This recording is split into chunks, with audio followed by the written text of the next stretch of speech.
हम लोग अगर बात करते हैं तो अब कीमोसिंथेटिक थ्योरी की बात करते हैं। मीन्स अभी तक जो हम लोगों ने देखा था वो ये देखा था किस तरीके से एक बायोजेनेसिस थ्योरी दी गई थी। अब ये बोला गया था कि जो एवोल्यूशन हुआ है लाइफ का वो कहीं ना कहीं कीमोसिंथेटिक बेसिस पर हुआ है, और ऐसी थ्योरी को या तो मॉडर्न थ्योरी बोला जाता है या नेचुरलिस्टिक थ्योरी बोला जाता है। इसमें सबसे पहले हम लोग बात करते हैं कि इस थ्योरी के बारे में सबसे पहले किसने बोला था। तो इस थ्योरी के बारे में सबसे पहले अगर हम बात करते तो रशियन साइंटिस्ट थे। एक रशियन साइंटिस्ट हैं जिनका नाम है A.I. ओपेरिन। A.I. ओपेरिन ने सबसे पहले इस थ्योरी के बारे में बात करी थी और इनका सपोर्ट किया था J.B.S. हेल्डेन ने। तो इसीलिए इस थ्योरी को ओपेरिन हेल्डेन थ्योरी भी बोला जाता है। ठीक, तो आपको जो जो बातें याद रखनी है वो कुछ पॉइंट्स में ही आपको याद रखना है। इवोल्यूशन जो होता है वो हमेशा एक स्टोरी के फॉर्म में याद रखा जाता है। सबसे पहले नेचुरलिस्टिक या कीमोसिंथेटिक थ्योरी किसने दी थी? प्रपोज्ड करी A.I. ओपेरिन ने। J.B.S. हेल्डेन ने क्या करा? इसको सपोर्ट किया था। इसीलिए ओपेरियन हेल्डेन थ्योरी बोला जाता है। ओपेरियन हेल्डेन थ्योरी के बारे में उन्होंने क्या बताया था कि जो सबसे पहले लाइफ ओरिजिनेट हुई थी वो कहाँ हुई थी? वाटर बॉडी में हुई थी। और किससे हुई थी? नॉन लिविंग ऑर्गेनिक मॉलिक्यूल से हुई थी। कौन से? RNA और प्रोटीन, जिसमें क्या हुआ था? Series of chemical reaction. और कब हुआ था? 4 बिलियन ईयर एगो। तो आपने एक वर्ड में याद किया कि सबसे पहले लाइफ कहाँ ओरिजिनेट हुई? वाटर बॉडी में। किससे हुई? तो नॉन लिविंग ऑर्गेनिक मॉलिक्यूल। कौन कौन से हो सकते हैं? RNA, protein. जहाँ पर क्या हुई? Series of chemical reaction. कितने साल पहले? 4 बिलियन ईयर्स एगो पहले। अब एक बात बताइए, तो ओपेरियन थ्योरी हमको क्या बता रही है कि सबसे पहले लाइफ कहाँ आई? एबायोजेनेसिस में। और उसके बाद लाइफ किस में कन्वर्ट हुई? बायोजेनेसिस। और इस पूरे एक्सपेरिमेंट को ओपेरियन ने एक बुक में लिखा जिसको बोलते हैं ऑरिजिन ऑफ लाइफ। तो ऑरिजिन ऑफ लाइफ एक बुक है जो ओपेरियन ने लिखा है, जिसमें उन्होंने क्या बताया था? सबसे पहले लाइफ एबायोजेनेसिस हुई और फिर उसके बाद में एबायोजेनेसिस से लाइफ के किस में कन्वर्ट हुई? बायोजेनेसिस में कन्वर्ट हुई। अब इसको उन्होंने जो क्या दी? एक मॉडर्न थ्योरी दी। इस मॉडर्न थ्योरी में 2 फेजेस हैं। सबसे पहले केमिकल इवोल्यूशन है और उसके बाद में बायोलॉजिकल इवोल्यूशन है। ठीक, अब केमिकल इवोल्यूशन और बायोलॉजिकल इवोल्यूशन को हम लोग एक एक करके देखेंगे किस तरीके से केमिकल इवोल्यूशन हुआ, उसके बाद में बायोलॉजिकल, मतलब कि पहले एबायोजेनेसिस कैसे हुई, ठीक, और उसके बाद में बायोजेनेसिस। अब हम लोग बात करते हैं कीमोजेनी में। कीमोजेनी का मतलब क्या है? देखिए, सबसे पहले एक सीरीज में पढ़िए, एक कहानी है जिसमें कीमोजेनी बता रहा है कि बहुत साल पहले क्या था? Primitive condition. कितने साल पहले? 4 बिलियन ईयर्स है वो पहले। सरफेस का, अर्थ की सरफेस का टेम्परेचर 1000 डिग्री सेल्सियस था। हमने कहा अच्छा टेम्परेचर कितना था? 1000 था। अच्छा, और क्या आ रहे थे? तूफान आ रहे थे, वॉल्केनिक स्टॉर्म्स आ रहे थे। उसके अलावा और क्या था? टेम्परेचर कैसा था? रिड्यूसिंग था, मतलब कि कोई भी ऑक्सीजन फ्री नहीं थी। तो 3 चीज़ें प्रिमिटिव टाइम पर थी। कितने साल पहले? 4 बिलियन ईयर्स है वो। उस टाइम जितने भी कंपाउंड थे, नाइट्रोजन हाइड्रोजन के साथ जुड़कर अमोनिया बना गया, कार्बन हाइड्रोजन के साथ जुड़कर मीथेन बना दिया जो सबसे पहला ऑर्गेनिक कंपाउंड है। और उस समय क्योंकि रिड्यूसिंग हाई टेम्परेचर था, एटमॉस्फेयर रिड्यूसिंग था, मतलब कि ऑक्सीजन फ्री नहीं थी। क्यों? क्योंकि हाइड्रोजन किसके साथ रिएक्ट कर गई? ऑक्सीजन के साथ में, और क्या बन गया? वाटर बन गया। लेकिन ये वाटर हमेशा वेपर फॉर्म में था। ये तीनों कंपाउंड जो बन गए, इन तीनों कंपाउंड को क्या बोल दिया गया? प्रोटोप्लाज्मिक कंपाउंड बोला गया। धीमे धीमे पृथ्वी ठंडी हुई। 1000 डिग्री सेल्सियस टेम्परेचर था, 100 डिग्री। अब धीमे धीमे क्या हुआ? ठंडे होना स्टार्ट हुआ। पृथ्वी पर जो गड्ढे थे, मीन्स कौन सी सरफेस पर? क्रस्ट पर जो गड्ढे थे वहाँ पर वाटर वेपर ठंडा होना स्टार्ट हुए। ठंडे होने स्टार्ट हुए मीन्स पानी भरना स्टार्ट हुआ। और जब ये पानी भर गया तो इसी को हमने क्या नाम दे दिया? प्रिमिटिव ओशियन नाम दे दिया। इसी ओशियन के अंदर कई सारे जो, अच्छा, क्योंकि ये गैसेस भी थी, ये गैसेस भी तो एटमॉस्फेयर में थी, ये भी क्या हुई? धीमे धीमे नीचे आना स्टार्ट हुई, भारी होकर नीचे आना स्टार्ट हुई। और ये भी उस पानी के साथ जाकर क्या हो गई? मिक्स हो गई, जिससे कई सारे मॉलिक्यूल्स आपस में रिएक्ट करने पर बहुत सारे ऑर्गेनिक कंपाउंड्स बनना स्टार्ट हो गए। जब बहुत सारे ऑर्गेनिक कंपाउंड्स किसके अंदर प्रेजेंट थे? इसी वाटर के अंदर प्रेजेंट थे। इसी वाटर के अंदर जो प्रेजेंट थे, तो इसीलिए हेल्डेन ने ऐसे वाटर बॉडीज को हॉट थिन सूप बोला, या फिर प्रीबायोटिक, या फिर क्या बोला? ब्रॉथ बोला। तो broth, prebiotic soup, hot thin soup हेल्डेन के द्वारा दिए गए नाम थे। उस वाटर बॉडी के नाम थे जो water body condensed water vapour के द्वारा बनी थी और जिसमें कई सारे प्रोटोप्लाज्मिक कंपाउंड मौजूद थे। इसीलिए बोला जाता है कि सबसे पहले जो लाइफ फॉर्म आई थी वो कहाँ आई थी? ओशियन में आई थी। जो बात कही गई है वो क्या है कि सबसे पहले एटॉमिक स्टेज थी, जहाँ पर जब टेम्परेचर ज़्यादा था तो कार्बन हाइड्रोजन ऑक्सीजन नाइट्रोजन वगैरह सारे फ्री थे। उसके बाद कौन सी स्टेज आई? मॉलिकुलर स्टेज आई। मॉलिकुलर स्टेज के बाद में सिंपल ऑर्गेनिक कंपाउंड्स बने। उसके बाद में क्या बने? कॉम्प्लेक्स ऑर्गेनिक कंपाउंड, जैसे प्रोटीन, फैट, लिपिड। अब इसका एक्सपेरिमेंटल प्रूफ हैरोल्ड यूरे द्वारा दिया गया था। दो साइंटिस्ट थे, हैरोल्ड यूरे और स्टैनले मिलर द्वारा दिया गया था। सबसे पहले हम लोग इसको पढ़ते हैं कि ये है क्या। अगर हम देखें तो 1953 में स्टैनले मिलर जो अमेरिका से रिलेट थे और हैरोल्ड यूरे जो एक एस्ट्रोनॉमर थे, इन्होंने क्या बनाया, सिंपल ऑर्गेनिक कंपाउंड्स को बनाने की सोची। एक सिंपल कंपाउंड से किस कंडीशन में, रिड्यूसिंग कंडीशन में। तो पहली बात तो हमने ये देखा कि कौन कौन से साइंटिस्ट थे, क्या बनाने का सोचा, किससे सोचा और किस कंडीशन में सोचा। इस एक्सपेरिमेंट को उन्होंने क्या बोला, स्टिमुलेशन एक्सपेरिमेंट।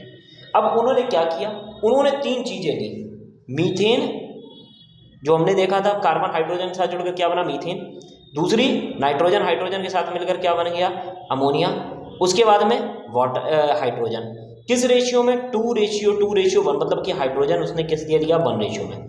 साथ ही साथ क्या लिए, वाटर वेपर लिए। किस, कहाँ पर, एक बड़े टैंक के अंदर। ये चार चीज़ें ली। पहले क्यों, क्या किया, किस तरह का एक्सपेरिमेंट, क्या क्या चीज़ ली। उसने क्या इलेक्ट्रिक डिस्चार्ज क्रिएट किया, 2 टंगस्टन लिए, इलेक्ट्रोड लिए, ठीक। इलेक्ट्रिक डिस्चार्ज से कितने वोल्ट एनर्जी के लाइटनिंग के लिए करी, तो 75,000 वोल्ट की। टंगस्टन ताकि कितना टेम्परेचर हो सके, 800 डिग्री सेल्सियस हो सके। और उसके बाद में उसने क्या किया, एक्सपेरिमेंट स्टार्ट किया। अब हम लोग एक्सपेरिमेंट को एक डायग्राम की हेल्प से देखेंगे। ये मिलर्स एक्सपेरिमेंट है या हैरोल्ड यूरे और मिलर का एक्सपेरिमेंट है। इसमें देखिए सबसे पहले उसने क्या लिया था, बॉइलिंग वाटर लिया था, मतलब कि उबलता हुआ पानी लिया था। और इस उबलते हुए पानी को उसने वैक्यूम क्रिएट कर दिया था ताकि यहाँ पर कोई भी इम्प्योरिटीज़ ना हो। बॉइलिंग वाटर वाटर वेपर की फॉर्म में ऊपर की तरफ गया। यहाँ पर इस चैम्बर में उसने ये चारों चीज़ें उसने रखी हुई थी, चाहे मीथेन हो, अमोनिया हो। यहाँ से आ रहा है बॉइलिंग वाटर वेपर, उसके बाद में हाइड्रोजन। यहाँ पर उसने इलेक्ट्रिक डिस्चार्ज कराया, मीन्स इलेक्ट्रिक करंट को फ्लो करवाया। कितने वोल्ट का, 75,000 वोल्ट्स का। हीट के लिए उसने टंगस्टन के 2 इलेक्ट्रोड लगा दिए थे। ये दोनों इलेक्ट्रोड जो थे वो क्या काम कर रहे थे, 800 डिग्री, मतलब कि जो उस समय का पृथ्वी का टेम्परेचर था वैसा ही टेम्परेचर को क्रिएट कर रहे थे। जब ये सारी प्रोसेस यहाँ पर केमिकल रिएक्शन अंदर अंदर इस चैम्बर में चल रही थी, तो वहाँ से जब वाटर वेपर पास आउट हुआ तो वो भी रिएक्ट करा। धीमे धीमे जो कुछ बना वो बहुत ज़्यादा टेम्परेचर था। इसके लिए इन्होंने क्या किया, वाटर का यूज़ किया ताकि इनको क्या किया जा सके, कंडेंस्ड किया जा सके, ठंडा किया जा सके। जो चीज़ यहाँ पर बन रही थी वो ठंडी होकर यहाँ पर जाकर जो है वो धीमे धीमे इकट्ठी होती रही। धीमे धीमे कैसी होती रही, इकट्ठी होती रही। और इन्होंने लगभग लगभग कितने दिन इकट्ठा किया, 18 डेज। कितने दिन, 18 डेज इसको इकट्ठा किया। तो सबसे पहले आप एक्सपेरिमेंट समझे, बॉइलिंग वाटर यहाँ पे पास आउट किया, कौन कौन सी गैसेस ली, किस किस रेशियो में गैसेस ली, कितना वोल्ट का करंट दिया, कितने इलेक्ट्रोड लिए, इलेक्ट्रोड क्यों लिए, टेम्परेचर के लिए। उसके बाद में जो कुछ हुआ उसको वाटर में कंडेंस्ड करके उन्होंने कितने दिन इकट्ठा किया, 18 दिन। अब देखते हैं जरा,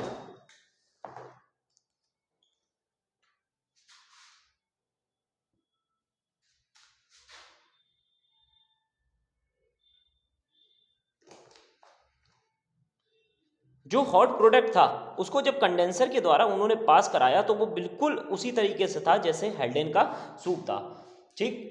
18 दिनों बाद जब उन्होंने क्रोमेटोग्राफी और कैलोरीमेट्रिक मेथड के द्वारा उन्होंने देखा तो कई सारे, जो 18 दिनों में उन्होंने जो लिक्विड इकट्ठा किया उसके अंदर कई सारे केमिकल कंपाउंड जो है वो पाए गए। और कौन कौन से कंपाउंड पाए गए, तो आपको ये नाम आपको बहुत अच्छे से याद रखने हैं, क्योंकि आपसे डायरेक्ट क्वेश्चन पूछा जा सकता है कि जब यूरे ने एक्सपेरिमेंट किया था या मिलर ने एक्सपेरिमेंट किया था तो हॉट टिन सूप कौन से वाले मिलर में क्या क्या चीज़ें पाई गई। तो ग्लाइसिन, एलेनिन, एस्पार्टिक एसिड और ग्लूटामिक एसिड, ये चारों ही क्या हैं, अमीनो एसिड्स हैं। और ये अमीनो एसिड्स पाई गई।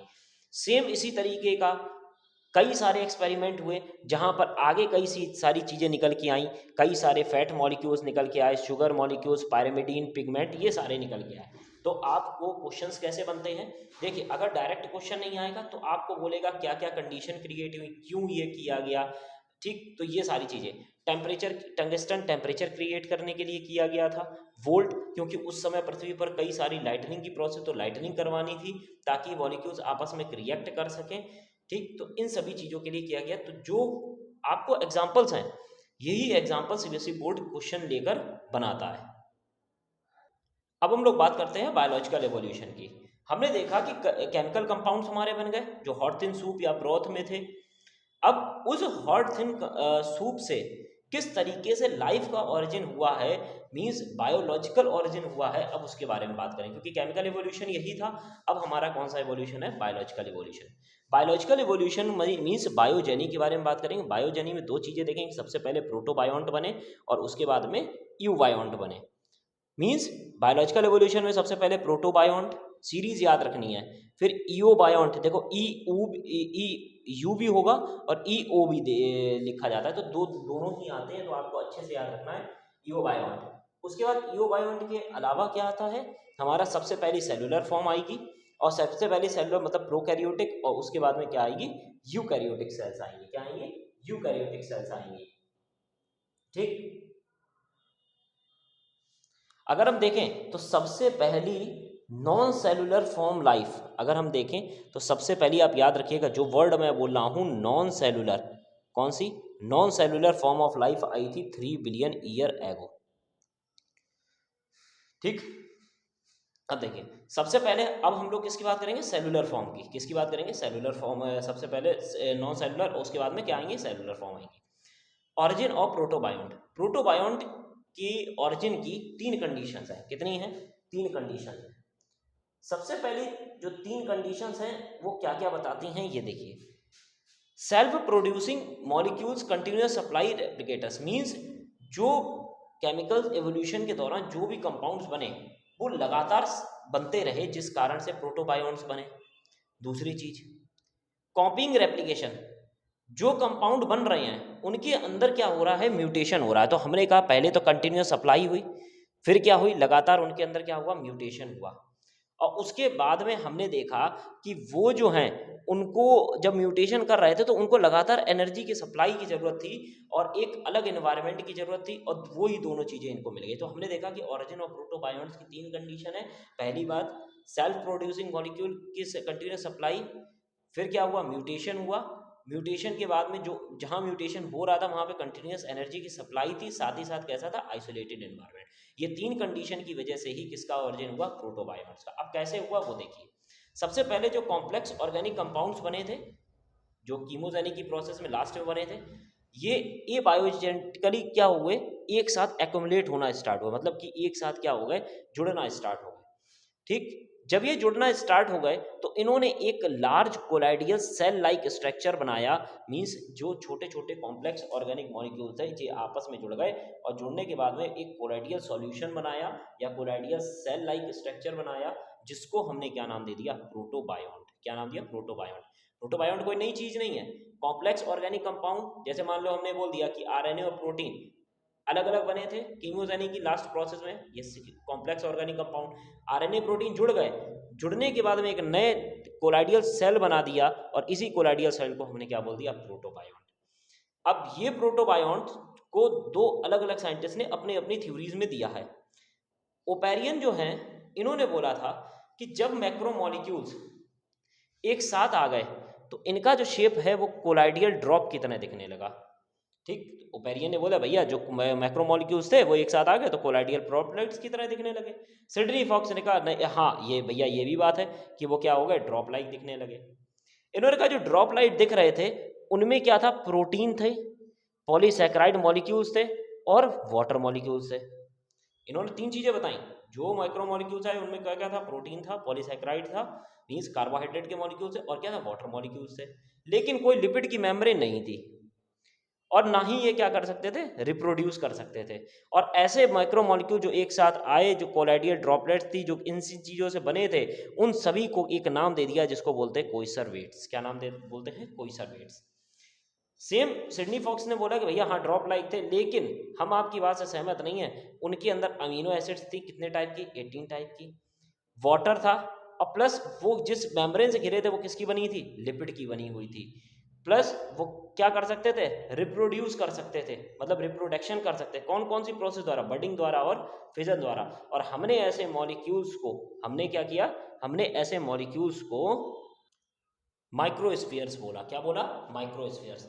तो आप ये वर्ड याद रखिएगा, सिडनी फॉक्स ने माइक्रोस्फीयर्स बोला और ओपेरियन कोइसरवेट्स। तो आप याद रखिए ना, OC तो ओपेरियन ने कोइसरवेट्स बोला, SM सिडनी फॉक्स ने माइक्रोस्फीयर बोला। क्या बोला? माइक्रोस्फीयर बोला। अब ये सिडनी, चाहे वो कोइसरवेट्स हो चाहे माइक्रोस्फीयर, दोनों ही क्या है? प्रोटोबायोन्ट्स हैं। ठीक है, अब हम लोग आगे की तरफ बढ़ते हैं। ये सब प्रोटोबायोन्ट से क्या बने? यूबायोन्ट, चाहे EOBIONT लिख दो और चाहे EU लिख दीजिए। ठीक, अब देखिए ईओबायोन्ट क्या है। हमने बोला कि प्रोटोबायोन्ट्स में छोटे छोटे मॉलिक्यूल्स थे, RNA प्रोटीन आपस में आके मिल गए। अब उसी चीज को यहाँ पर बड़े फॉर्म में बताया जा रहा है। सबसे पहले नाइट्रोजनस बेसिस, शुगर मॉलिक्यूल और फॉस्फेट, ये तीनों कंबाइंड हुए। और आपने DNA वाले चैप्टर में पढ़ा है, जब कभी भी ये तीनों कंबाइंड होते हैं तो क्या बन जाती है? Nucleic acid. तो हमने एक यूबायोन्ट में सबसे पहली बात हमने देखा कि when nitrogenous bases, sugar molecule and phosphate combined होते हैं, किसकी हेल्प से? एंजाइम की हेल्प से। क्या बनाते हैं? न्यूक्लियोटाइड। और न्यूक्लियोटाइड जब बहुत सारे कंबाइंड हो जाते हैं तो क्या बन जाती है? Nucleic acid. और फिर वो न्यूक्लिक एसिड हमको नहीं पता है कि RNA है DNA, लेकिन क्या बन गई है? न्यूक्लिक एसिड बन गई है। ठीक, ये न्यूक्लिक एसिड धीमे के अंदर क्या हो, डेवलपमेंट स्टार्ट हुई। अब ये न्यूक्लिक एसिड चाहे RNA हो चाहे DNA, ये अपने आप क्या करने लगा? डबल होने लगा। मतलब कि पहले जो अमाउंट था अब क्या करने लगा? डबल करने लगा, मतलब रिप्रोडक्शन करने लगा। ठीक, और इसके अंदर कई सारे चेंजमेंट आ गए। तो आपको पता है कि DNA के अंदर होने वाला सडन चेंजमेंट क्या कहलाता है? म्यूटेशन। तो हमने देखा पहली बात तो न्यूक्लिक एसिड बनी, दूसरी बात क्या हो गया? इसमें म्यूटेशन हो गया। न्यूक्लिक एसिड प्रोटीन के साथ में क्या जुड़ गई? तो हमने कहा न्यूक्लिक एसिड के अंदर म्यूटेशन हुआ, अब जी किसके साथ जुड़ गई? प्रोटीन के साथ। और जैसे ही न्यूक्लिक एसिड प्रोटीन के साथ जुड़ गई, एक नया कंपाउंड बन गया जिसको हमने क्या बोल दिया? न्यूक्लियो प्रोटीन बोल दिया। और जैसे ही न्यूक्लियो प्रोटीन बनी, सबसे पहली लाइफ का साइन आ गया। तो हमने बोला अगर आपसे क्वेश्चन पूछा जाए फर्स्ट साइन ऑफ लाइफ का एग्जाम्पल क्या है, तो आप बताओगे न्यूक्लियो प्रोटीन। और न्यूक्लियो प्रोटीन किससे बना? तो न्यूक्लिक एसिड और प्रोटीन्स के एग्रीगेशन से बना। न्यूक्लिक एसिड किससे बना? तो न्यूक्लिक एसिड किससे बना है? तो इन तीनों चीज़ों के मिलने से बना है। जो न्यूक्लियोटाइड बनते हैं उनके पॉलीमॉर्फिज्म से बना है। उसके बाद अब ये न्यूक्लियो प्रोटीन्स जो हैं ये क्लस्टर मतलब इकट्ठे होने स्टार्ट हो गए। अब इनके न्यूक्लियो प्रोटीन इकट्ठे होने स्टार्ट हो गए, इनके चारों तरफ क्या लग गई? एक मेम्ब्रेन लग गई, लिपिड की एक मेम्ब्रेन लग गई। और जैसे ही लिपिड की एक मेम्ब्रेन लग गई, ऐसी सेल को हमने प्री सेल बोला, या फिर प्रोटो सेल बोला, या फिर first non cellular life form बोला, जिसको हमने क्या बोल दिया? ईओबायोन्ट। और हमने आपको बताया था अभी ईओबायोन्ट या first non cellular life form कब आई थी? 3 बिलियन ईयर्स एगो आई थी। तो ईओबायोन्ट हमारी नॉन सेलुलर लाइफ फॉर्म है। इसके बाद जो बनेगी वो सेलुलर लाइफ फॉर्म होगी, जिसको हम लोग प्रोकैरियोट्स बोलेंगे। सबसे पहले जो अगर हम बात करते हैं कि जो ईओबायोन्ट बना, उसका स्ट्रक्चर कहीं ना कहीं आज के माइकोप्लाज्मा की ही तरह है। तो हम बोल सकते हैं कि जो आज के मोनेरा है चाहे प्रोटिस्टा हैं, वो कहीं ना कहीं माइकोप्लाज्मा से ही ओरिजिनेट हुए हैं। उसके बाद अब बात करते हैं सबसे पहली सेलुलर फॉर्म की। हमने पहले से ही लिख दिया कि सबसे पहली सेलुलर फॉर्म क्या है? प्रोकैरियोट है। ठीक, मोस्ट सक्सेसफुल ईओबायोन्ट, जो ईओबायोन्ट कई सारे बनने स्टार्ट हो गए, उनमें से उस एटमॉस्फेयर के अकॉर्डिंग जो अपने आप को अडेप्ट कर पाया, उसने सबसे पहली सेल का फॉर्मेशन करना स्टार्ट कर दिया। अब कैसे किया? तो ईओबायोन्ट ने अपने अंदर कुछ चेंजमेंट लाया, मतलब क्या किया? म्यूटेशन किया। म्यूटेशन करने से उसके अंदर क्या हो गया? कई सारी चीज़ें जो उसके चारों तरफ थी, उसने म्यूटेशन करते टाइम उन सब चीज़ों का यूज़ किया और एक नई सेल बनाई, जिसको हमने क्या नाम बोल दिया गया? Prokaryotic cell. क्या बोल दिया गया? Prokaryotic cell. अब इस प्रोकैरियोटिक सेल के अंदर कई सारे पॉइंट्स आएंगे और इन पॉइंट्स को एक एक करके आपको देखना है।